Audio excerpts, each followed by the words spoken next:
podcast up there so you guys can see.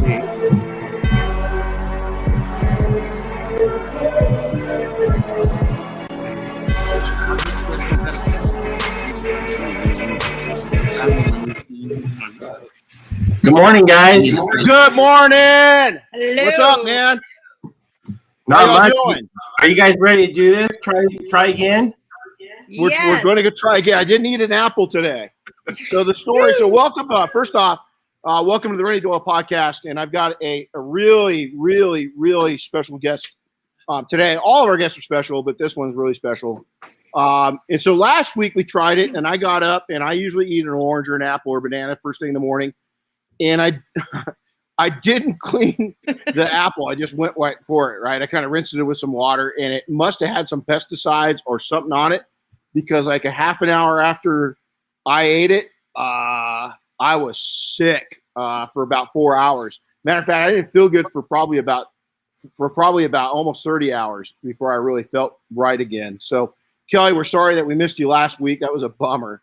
But okay. I'm gonna dive into this, and I've got 2 pages of notes. So there's so many cool facts about Kelly that I think people need to hear, because it's going to help you in your life and your business that I don't even know where to kind of start. And so we're just going to start at the beginning, but I'm going to kind of, Kelly, I'm going to kind of take and talk about you a little bit before we get going. But before I do that, introduce yourself and where you're from and all that good stuff. I'm Kelly Mankin. I'm the owner of Ake Ake Professional Detailing in Kailua Kona, Hawaii. And I've lived here for 20 years, and I'm loving it. I'm loving the aloha lifestyle. Well, and we were fortunate just a couple months ago. We got to, we saw you on the Big Island. We got to hang out with you, and Kelly was super sweet and set us up on a boat trip. So we went out along the coastline, got to get in some amazing snorkeling. It was, we thought where we were and we were snorkeling was cool, and where Kelly got us was even cooler. But let me brag about Kelly for a second. First off, Kelly's struggle is real, and so I really want you guys everybody to tune in right now, because I think that a lot of us portray this life of perfection, and we're killing it, we're grinding, and we're happy, and Kelly's had to get happiness. She's had to gain happiness. She's had struggles in her life that are very real. She's had to build a business. We're going to get into that. She's expanding with a good friend of ours, Steve Hampton. Kelly's taken and had personal struggles in her life.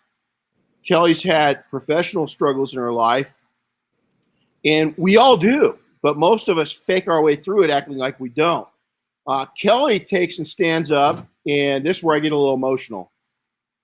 What Kelly does for people is the deposit she's putting back into people, realizing her own struggles and what other people and women could be facing, and how she puts back into them is as impressive as you know what. And so you're getting me. I think that, well, and I know I would, but it's meant to, because here's why: is none of us have a perfect life. And I want to talk to those of you that maybe think that you don't deserve a life because of, well, I've had this struggle, I'm a little behind, I'm young, but I did this bad thing, or I'm older and I had this addiction problem. You know what? It's all excuses for you not being great. And Kelly's a fine example that we all have a regular life, and we still can be great, and we deserve to be great, and we should be great. And once you become great, you got to help other people become great too. And so that's how I feel about Kelly. And so we're going to jump into it, Kelly, and I'm going to take in, wow. So sure. How the heck did you get into any kind of automotive service? Okay, there's the automotive industry, and then we're going to melt it down all the way to this little tiny niche called detailing. So how the heck did you get into this? What led you to it? You know, we all have our ideas of what our lives are going to be, and mine completely was nothing that I intended, including my career. Um, I I I made a career out of being hyper focused and having a lifestyle change. So when I decided to, I had already dabbled in detailing my life and with my father as a young girl, and I always loved cars and I was a nerd. Um, but when I decided to get sober and really get focused on my own life, it kind of just made I got really focused on my business. So I became hyper focused at that, and I just really loved it. And it gave me freedom, and um, I could work by myself. I loved the interaction. I use my business as a platform of connection to people, and it just that it grew from there. So you mentioned it. So addiction has faced so many. My family's faced it with, I started facing family members that had addictions when I was 7 years old, and all the way up until current times. It's affected our family, and I've got a brother that's really struggled with things. He's one of the best people in the entire world. Hi, Randy. I hope you're watching. He's my hero. Uh, and so, I owe him so much from his addictions because I've been a straight shooter my whole life. I stayed away from alcohol, definitely, even cigarettes. I mean, nothing. I got occasional cigar, but you talk about your addiction. Where did that take you, and how has small business helped you on that recovery program? Whew. Big question, huh? It is. I think that when I when I decided to get sober and I decided to really start peeling back the onion, I struggled with anxiety and depression and feeling alone and all those things. And when I started peeling back the onion and really diving deep and um, connecting to myself, and I started getting really serious about my job. So it kind of went hand in hand. As I started getting clear on what I wanted, I started really enjoying my job more. And then I started letting everything else kind of fall away. I realized that it gave me the freedom to be involved in the community and be involved and connect women and give me the freedom to be able to do those things by owning my own business. And in turn, also, I mean, detailing's like mental health for me. If I've got something brewing around in my head and I'm trying to make something shiny, or you're making somebody fall in love with their vehicle again, and you're raising their vibration by doing something good for them. And in turn, all that connectivity comes. The connectivity just keeps coming. You create relationships, you create friendships, you create business, et cetera, et cetera. And then it kind of trickles down into your whole entire life. So, and then with the success of my business, I started giving to the community. So every year we do like zip lining, we do boat trips regularly. We try and get women connected. And so that whole everything went hand in hand with my business and with my life and with myself. And then in turn, all that anxiety and depression, it worked itself out. Wow. And so kind of explain while we're there before we go into it. So what do you've got a great outreach program. Matter of fact, you don't do just one thing, you do a couple great things. And so kind of explain what you do. And we got to see kind of a little teaser of it. We can't wait to see more of it. But I think people need to know, your outreach and what you do and why you do it. It initially started with me having a real heart opening in the ocean, like when we went out and swam with the dolphins and really started kind of parallel processing, all of us. I had a real heart opening, and I realized that in doing the work and giving is really healing. So the more I started doing that and the more I started giving back, we started with the zip lining and stuff like that. But the boat trips, I work with a local company, and we were able to offer these trips, these ocean excursions at a low price, so people can really get out there and get connected. I mean, especially now with COVID and everything and people not being connected, we really make it a force to keep people connected, and that heals me. So I'm a victim of trauma, so in all of that and giving back and connecting people, I'm connecting. The opposite of addiction and depression and anxiety is connection. So in doing all that and connecting people, you're healing, and in turn putting something else, everybody's benefiting from this. It's incredible. And I mean, so how long have you been in business? I've been in business since 2001. I'm on my 12th year of just doing my business and no other side jobs. So a total of 19, almost 20 years. Wow. That's incredible. That's incredible. So let's go all the way back. You said some side jobs, I mean, A lot. I think a lot of people, a lot of us that we get into small business and we tinker in it at first, we might be a little scared. We're nervous. We really don't know anything about business. We just know that we don't want to report to somebody else, that we don't want to have somebody else make the calls for us, right? So a lot of us tinker in it. We kind of screw around with it, and then we jump into it. So you kind of had those tinker years, trying to figure it out, and then you get serious. So take us back to the time frame when you got serious, and kind of some of the successes and struggles with that. Right.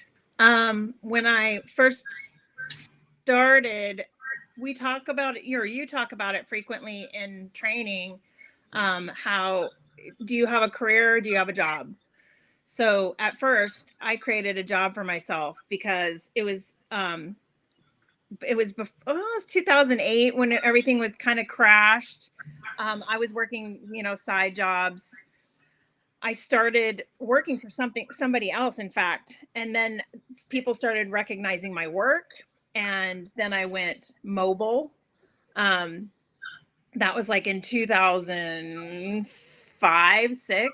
And then I got this shack on the side of the road, like right through the middle of town, Elite Drive, right off the ocean. Just a shack with, 4 poles and a tarp.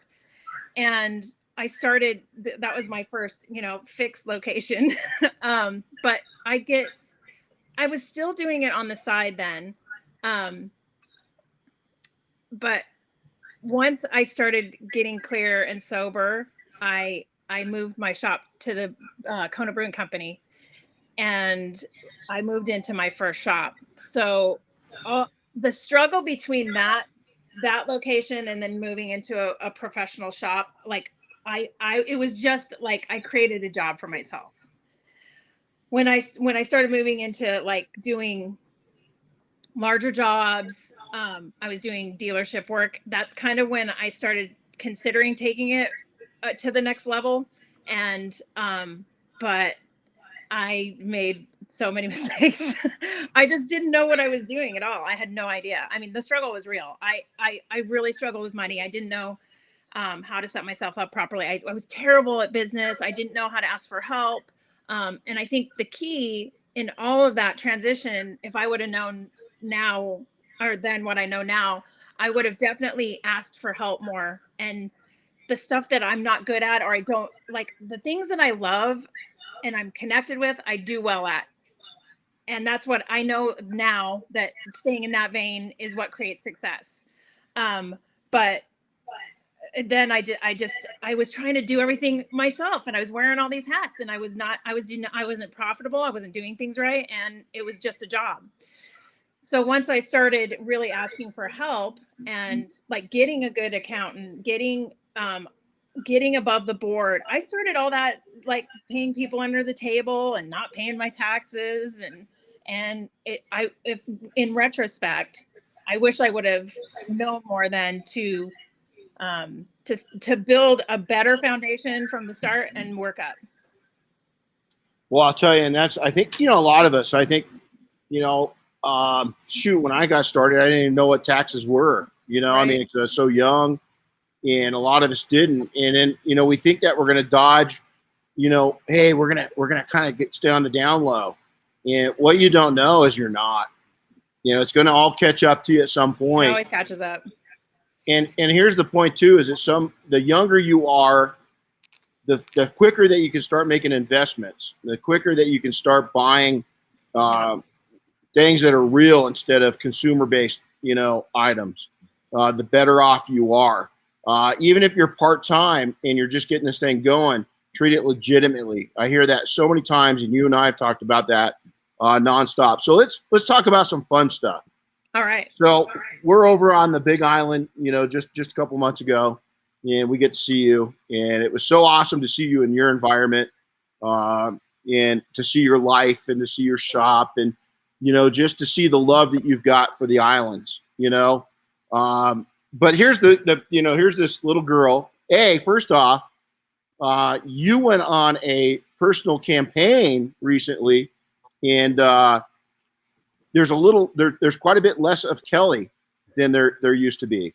So let's talk about the motivation of doing that. So I was really impressed. I always love seeing you. I love seeing you with this big, gorgeous smile, and you're so proud of your, what you've been able to do recently. So talk about that for a second. You're gonna make me tear up again. It was a big deal. So I just passed 1 year of another lifestyle change. And I made it because of you, Rennie, because when we went to Air Force One in 2019, it was such an awesome experience, but it was really hard work. It was beyond what I thought it was going to be. And I was 50 pounds heavier, and I was struggling like with my body. So I actually asked for help, and I got hooked up with actually Christian Parker helped me a lot. He got me connected with his trainer. So I changed my entire diet, and I've been in the gym. I've lost almost 50 pounds over a year. I'm keeping it off. It's changed everything. I'm working faster, better, more efficient. I can swim so much further. I mean, I'm super happy about it. I never thought that it would trickle down in so many areas. I'm like, I just want to lose the weight. I want to have a healthier lifestyle, but it's really, it's transformed me in more ways than I thought I thought possible. Well, I think your smile got bigger, and it's amazing to see you. I want to say you look fantastic. Matter of fact, people are putting that up right now. But I think more than looking fantastic, you look so happy, and you look so in love with life, and it was really cool to see it. So next we're sitting there talking. We already talked about the boat trip, and thank you so much. That was, we go out of the harbor. So Kelly surprised my wife and I and our youngest daughter Darren, and sent us out on basically a day trip with her boat captain, amazing guy. And we get out of the harbor. We're not 50 yards out of the harbor, and we get into the dolphin. And so to see our daughter's face light up, when there's dolphin right there, right. And not a small pot of dolphins. It was a crap load of dolphins. And then it just kept getting bigger and better and bigger and better the whole trip. It was an amazing day. We get to see, you bought a new set of wheels, gorgeous Dodge truck. There's this little girl comes pulling up in this big old full size Dodge truck. Now, this is the reason why I mention this is because you took an investment and turned it into a business opportunity. because that's what you're doing a lot of the quick turn stuff with the aircraft. And so I love that you're tying it in. And again, so many people, when they invest, they look at, again, I've mentioned it many ways, is that I've been such a poor guy most of my life, where I think like a poor guy because I was poor. And I buy dumb shit that doesn't, it's an expense, it's not an asset, So you've turned this, what most of us would look at as an expense, into an asset where that brand new truck actually makes you money. So how cool is that? Yeah, it's great. And I changed my mind on that like a while ago, exactly what you're saying. I didn't put a lot of money. I bought my cars outright. I didn't put a lot of money into my cars. But as my business grows, I think that you have to have that representation of what is your company representing? What are you looking like? How are you putting yourself out there? And with that truck, I mean, I was nervous about buying that truck, but I use every inch of that truck for my business. Like I can load that thing up every inch, and so a really good investment, and I get return on it just from advertising. Yeah, and it's impressive too because it's so clean, and the way you've got it set up, and there's no cab on the back of it. You're utilizing the flip up toolboxes. You're utilizing the crew cab, and so it's nothing fancy. It's the fact that you made an investment. Yeah, it's the fact that you made an investment in a nice truck, and instead of it just being, it's transportation, it's everything else. It's also part of your branding, and it's a tool. You've absolutely used it as a tool. And so I think it's impressive. So now let's talk about, even since we were on the island with you, is that you've got a new shop there on the Big Island that's going to happen here, next month? Well, I think everything's off a little bit because of COVID. We're having problems with the permitting. I think the main building is. So it's being built. It's almost, the building itself is almost complete. I'm looking to start my building hopefully in March. So, and it's really exciting. I mean, I get to build my dream shop, and it's something that I never thought it would be happening, and all the circumstances presented themselves and everything fell into line. I feel like I'm just in the zone right now. I'm so blessed, and I'm so grateful. I'm grateful for the support I have in my life and the people I have in my life, and the community I work in is very supportive. So I'm just really grateful for how everything's falling in line with that. Well, and it shows in your life. You've got a great partner. You've got great friends, and you've earned it. You've went out. You've worked hard for those things. And I think that when people hear the successes that are online, that are listening and watching, is don't forget how hard Kelly's worked for all this. So let's go back. I'm going to get in your mind because so your attitude now is that I can do it. Was there ever a time that you were telling yourself I can't do it and you didn't do it? Yeah. I mean, there was several times I quit. I almost quit. We had a hurricane. It was when right before I moved into my shop. We had a hurricane, and my structure got destroyed. I mean, flattened. It was flattened. And I was just so down, and I was like, I'm done. I don't want to do this anymore. I folded it up. I got somebody, I hired one client to take care of my regulars, just like my regular maintenance washes and stuff. And I went to the mainland. And I went to the mainland for like 4 months. This was back in 2012. So not that long ago, really. But I was depressed, and I had anxiety, and I had to like do a complete reset. And it started with me. Like there wasn't something wrong with my business. There was something wrong with me. So once I left and got kind of an outside look of what was going on, I had to just make an adjustment change. So I went back to therapy, and I got my head right, and I dealt with my anxiety, and I dealt with my depression. And then I came back and I rebuilt my shop, and I hit it hard. But I have a propensity for depression and anxiety. So the more you get familiar with yourself and those signals of, hey, I'm having anxiety before it gets out of control. Once you get a handle on those things, you can be preventative so it doesn't trickle down to things like your business and start affecting all areas of your life. So it comes with just, experience. I'm glad I experienced those things. They were horrible and hard, but if we hadn't, if we don't make mistakes, we're not gonna grow.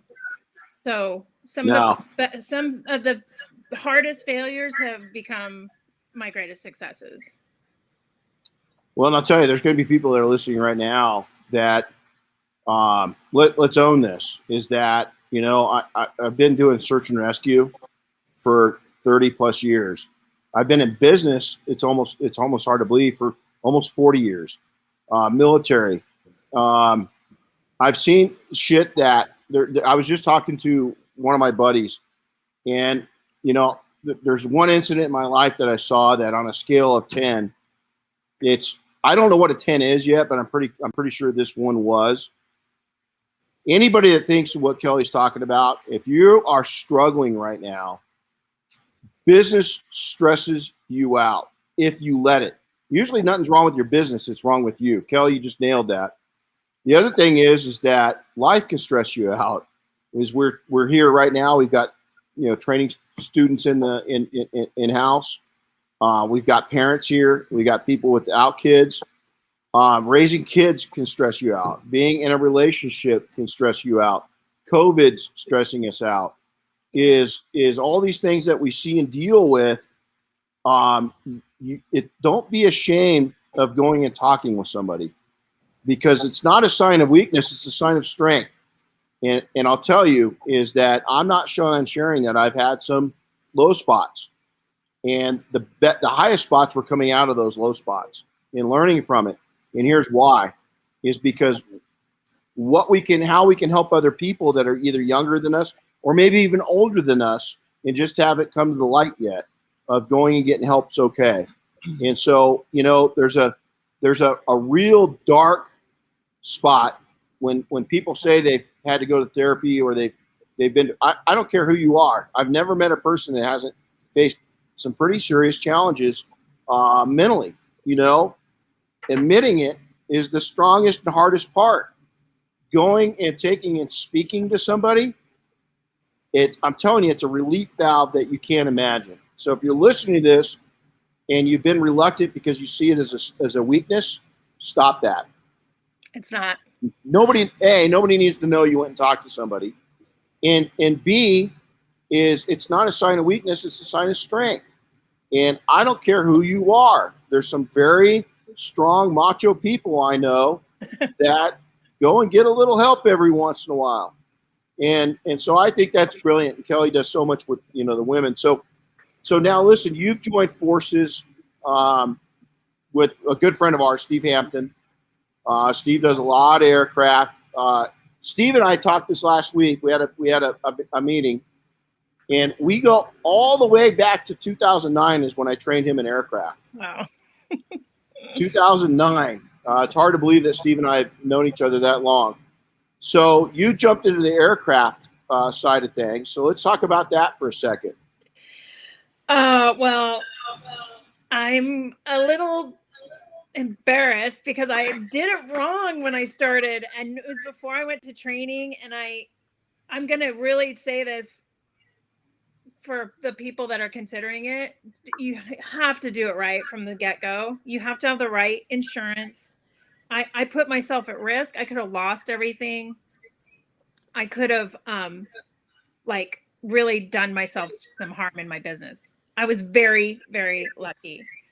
And then getting into Air Force One and then teaming up with Steve Hampton. I mean, aviation detailing is my passion, and I'm working on becoming a pilot. I mean, that is like what I'm living the dream right now. Teaming up with Steve has been just unbelievable. He's such a great guy, number one, and number two, I've just learned he's such a great mentor, and I'm learning so much. And I just feel like I have to pinch myself right now because I just got back from Maui yesterday. We just went live in Maui yesterday. So it's been an incredible experience and a lot of hard work. Like I started 10 years ago doing this, not knowing, and then really putting the work in now to really do it right and cross my T's and dot my I's.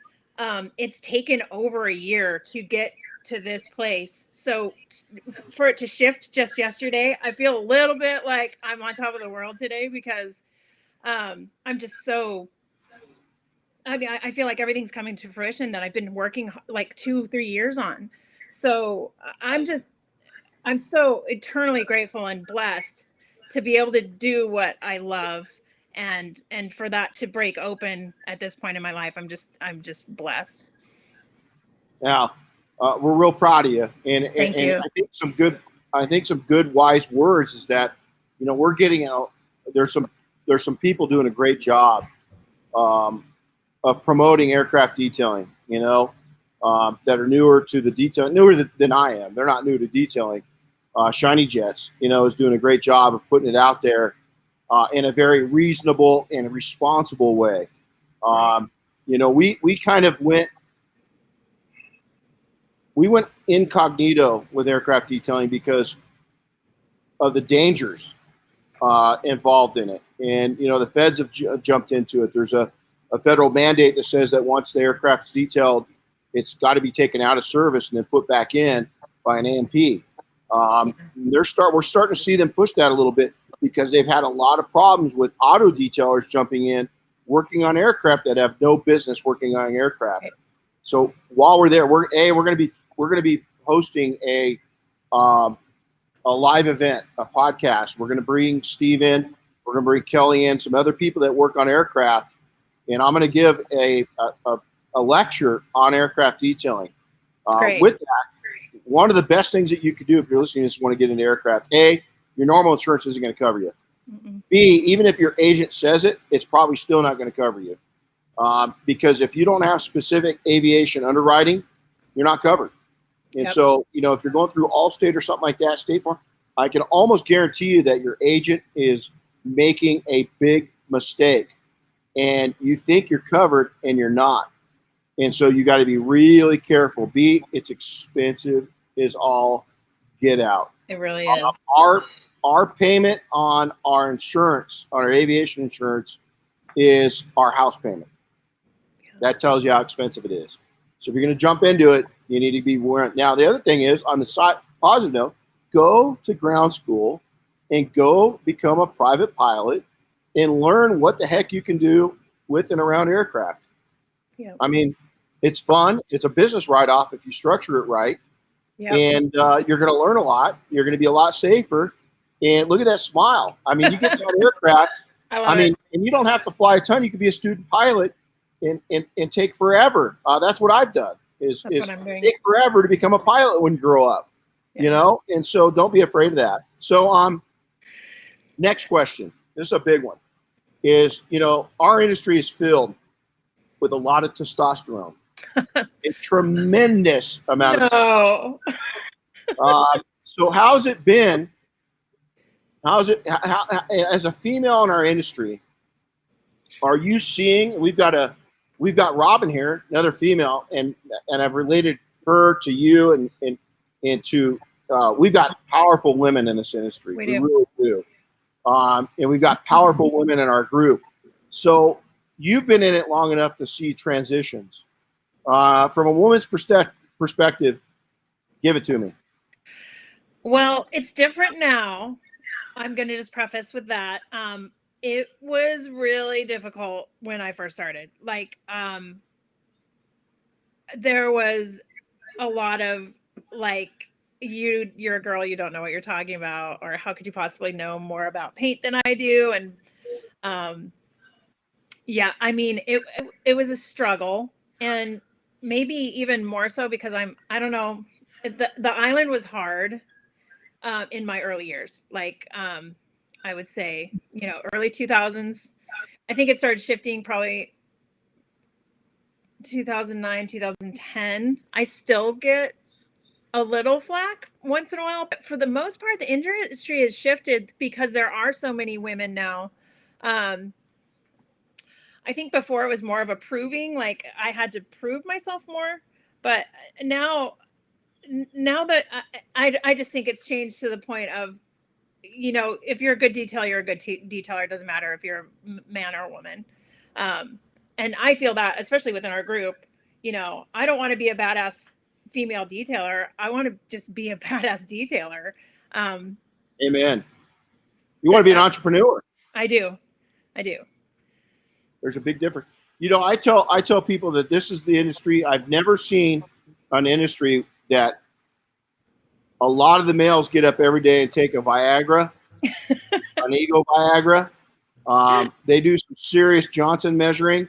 Seriously. They're constantly going up against each other and roostering and posturing, and it's like watching a cockfight. I mean, these guys it's just like, calm the hell down and go make some money. They go at it. I feel like they're worse than the women because they get. Oh my God, they are. And they're like, and then it just goes.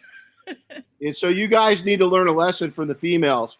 And here's the deal: is females are more trustworthy now, is because of the egos and because of what some of you guys put up online, is that you're making a fool out of yourself. Stop it. Stop it. Now, with that, I'm gonna talk about a very sensitive subject, and that's our female counterparts in the industry. Not many, but there are that are TNA based detailers that they're showing off, and they're showing off, and that's their success. Now, if you're beautiful, and you can get attraction. I'm beautiful. I know how it is to attract things. You look great in a bikini laying out on your car. And so. Here's the deal: is that if you can attract people, naturally, attraction is a big part of it. But there's no reason to reduce our industry by being, And so, what's your message to the females out there? What would you? To Robin's here, she's like you. She's a beautiful, smart, intelligent detailer.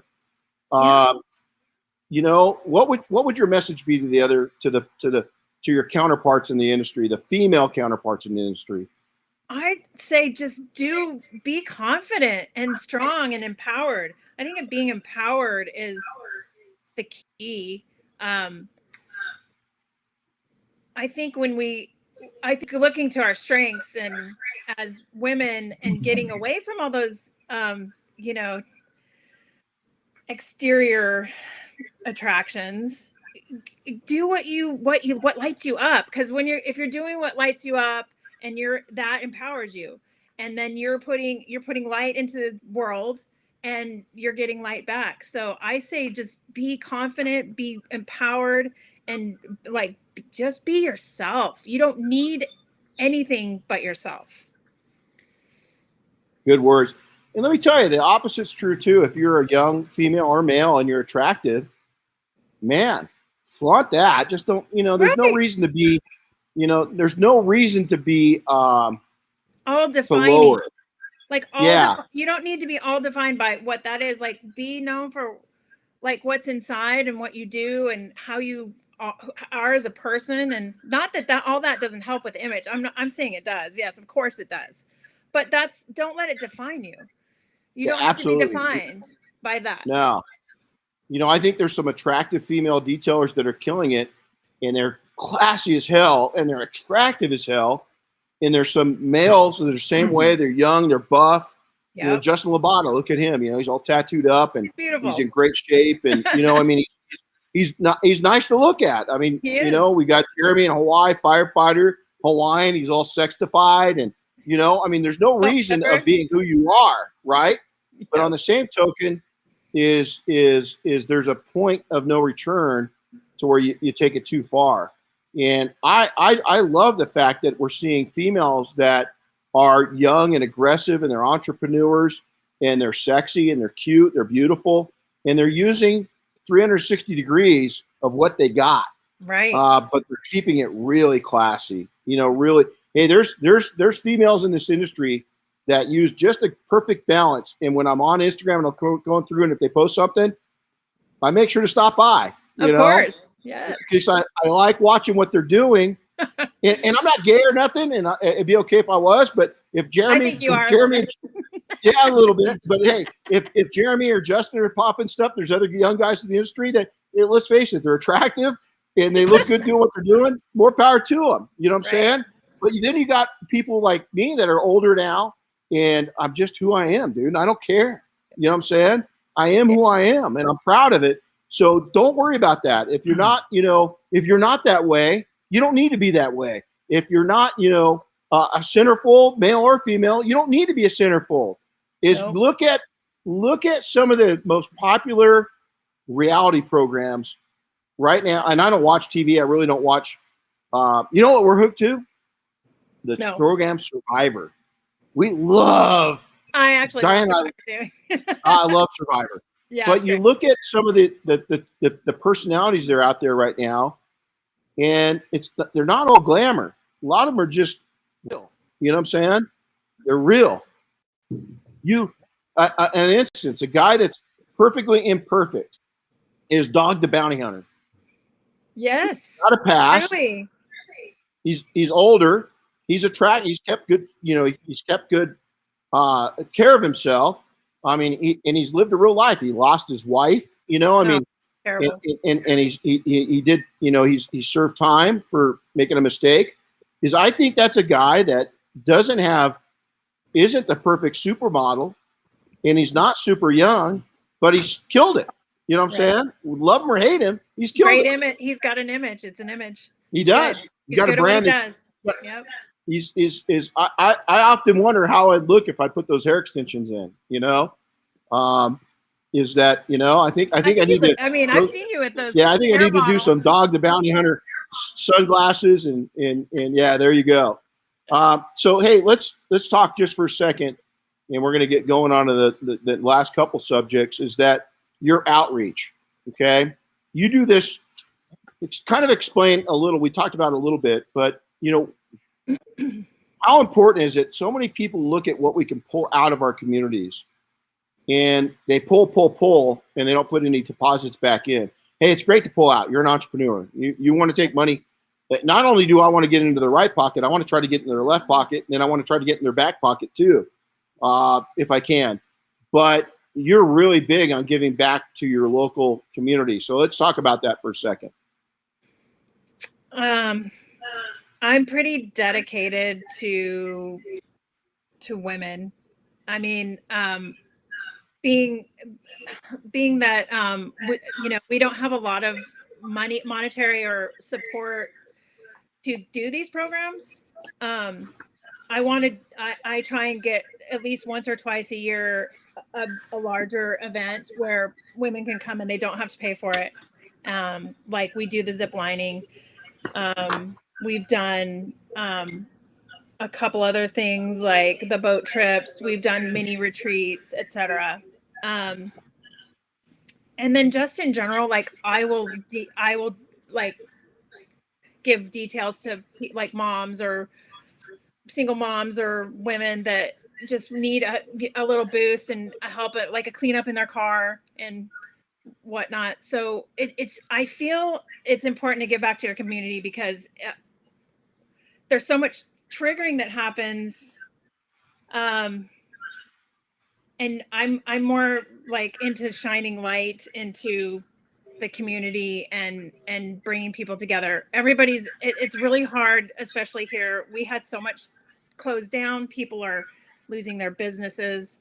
So even more so now, we're doing boat trips. I'm doing boat trips every 2 weeks with our small women's community, just because we are trying to stay connected and trying to keep our heads above water, and all of us, because it's a hard time right now. So whatever I can do to put the ripple of like flattening that trigger and negativity, I want to put a ripple of positivity into the community, because it does. You affect one or two people and it trickles down, is what I believe. It's a cascade. It's a cascade. It really is. And we've seen it when we're, I don't think a lot of people, if you haven't been to Hawaii, is, you got to look at Hawaii. The industry is tourism. And so 2020 was really difficult on the people of Hawaii. And that's why we went, is because we love Hawaii. I consider it my second home, the mountains and the ocean. And I think that our main reason was, we needed to escape. And thank God we have the means to go get an escape, because a lot of people, even right now, they're watching this, haven't had an escape. And as small business owners, is make sure to support not only your home community, but if you've got a second home that you like to go to, get back there as soon as you can. Because wherever that is, it might be the Colorado River, it might be a ski town, it might be Big Bear. I'm going to encourage you right now, if you're coming to Big Bear, don't. We've got enough people. Stay away. It's too crowded right now. Go to Hawaii. Go to Hawaii. But and also for those that are looking at traveling to the islands, right now is probably the safest time ever. You've got to have a COVID test before you get on the airplane. Yeah, everyone on the airplane, they're tightening it up too. They are really tightening it up. Yeah, and so it's a great time, and I just love it. And so with that, let's kind of round this out. Is that people that are newer right now and they've come into business. They're young to business, maybe not young in age, but young to business. And they faced the hardships of COVID and they're thinking of giving up. You really launched in a very difficult time too. I think a much more difficult time was 2008 through 2012, because we didn't have any of the support mechanisms that we had with this event. And so not to degrade the people that are going through hardships right now, but there's sources out there that can help you. And especially if you're running, it's encouragement to run. A lot of people found out that weren't running above the board. They couldn't get PPP because they didn't have anything to prove what they had been doing.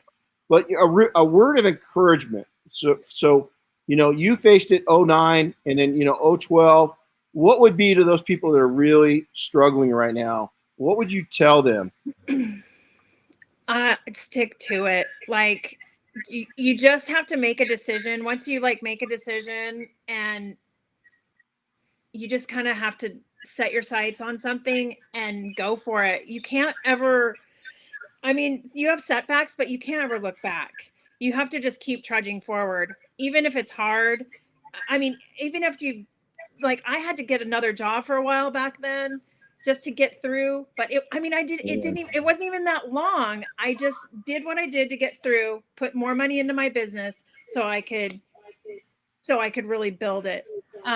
Just don't give up, and know your worth. Know your worth. That was that's the biggest thing that when I was starting out and I was trying, I just didn't know my worth and I didn't have the confidence. Stick-to-itiveness, confidence, and knowing your worth. You don't need to be cheap. No. You don't need to be cheap. Matter of fact, that's a race to the bottom. For those that are listening, right, it is. And here's the deal. If you're listening right now and you're new to business or you're newer to business, and matter of fact, I'm going to encourage you this. I never entered a market with a new shop. We owned a lot of shops.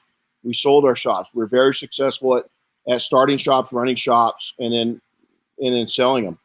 I was never below the most expensive person. I'm going to say that again. I always matched or was above the most expensive person in the market, because I didn't want to attract anything other than that. And that was part of our success plan. Is if you're mobile and you think you need to be cheaper than the shops, no. Our mobile service is premium. It's the premium. It's the Rolex of services, because you're coming to them.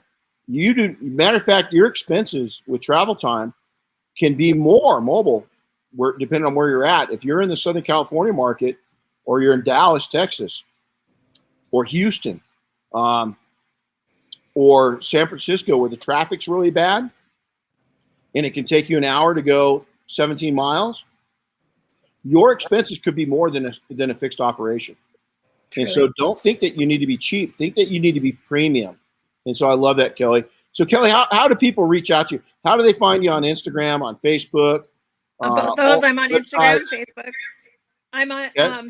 74-5491 Coyote Street. I'm in Old Industrial across from Ace Hardware. I'm on Ake Ake Pro Detail.com. I'm on Instagram and Facebook. Cool. So now I got to ask this last question. The name of your company, what's it mean, and how'd you come up with it? Well, it's kind of funny because I'd had a few beers with my girlfriends, and they pushed me to. They're like, "You're good. Why don't you just stop working for other people and open your own business?" And so we'd had quite a few beers one night, and my Hawaiian friend was in her Hawaiian dictionary, and she came up with Ake Ake. She's like, it's got to be an A, and it's got to be, it's got to mean something. And so we thought it meant quick, ready, and helpful. And then I found out it's a bird, but it also means, this is the best part of all, because it really did work out. It means to preserve. So, oh, that's cool. It's really cool because that's how my business has morphed. I mean, the story of my name is kind of the story of my business. It went from just like out of the side, off the side of the road to I'm going to preserve your vehicle. I'm going to restore your vehicle. I'm going to make you fall in love with your vehicle again. So yeah, it's kind of funny, the whole story of the name. And then at one point I was going to change it, but it's such a part of me and my story and even just my sobriety. It's all entangled in the embodiment of my business. So I'm holding tight to it. That's awesome. A funny story on our name is when we named our company back in the 90s, Attention to Details, I thought it was so unique and one of a kind. And then when the internet hit, and everybody started registering their domains, there was 4,000 Attention to Details, and my great unique idea wasn't such a great unique idea. Everybody had a great unique idea. So, hey, Kelly, real quick, we're going to go through, and Mike absolutely managed to snag a detailing job with Enterprise as one of their guys for a while. Mike says he's the happiest detailing. Decided to step up and get a part-time gig to help build things back up. Right on, man. You should hear some of these quotes. Hey, Chris, jump in here and just let's reach out and say hi to some of the people that are Uni's on. So look at that. Daniel. Uni wants to come to training, she says. Well, get over here, man. I tell you what, she's gonna have to, because Carlos is kicking butt, and I know she's super competitive. And he's going to be able to waste her now. So, so let's go through. There's just some great, I don't know if you can see them all. I can't get to them all.